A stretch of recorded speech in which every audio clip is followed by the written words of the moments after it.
Alright, so for this deck right here, it's a pretty standard counter fairy deck, but it just adds cards as Demise. Because one of the biggest downfalls of counter fairy decks is that there's no real good way to just draw into a whole bunch of other counter trap cards when you don't have Bountiful Artemis on the field. So Card of Demise kind of alleviates that problem since it allows you to draw 3 extra cards, which preferably you can just set immediately, since this deck does run a lot of trap cards.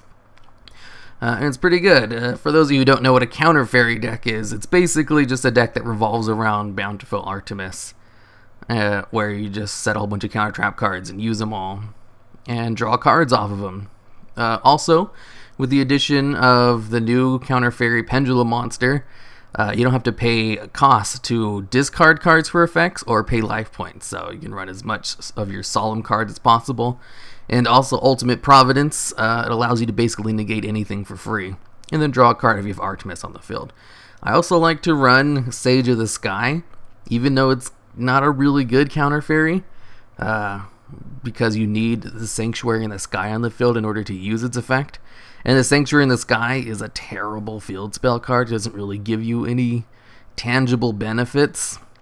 But if you do have it out, Sage of the Sky, when you activate a counter trap card, not only do you gain 1,000 life points, which isn't really a good effect, but the other one is you can destroy a card your opponent controls, which is pretty good, since it happens at the end of the chain of a counter trap card, so your opponent can't chain anything to the destruction effect. So if you target an MST, they can't chain MST to destroy a card.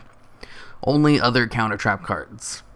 I think other counter trap cards can be activated during that phase. Actually, I'm not even sure if you can use a counter trap card to negate the effect when it goes off, because it's just too fast.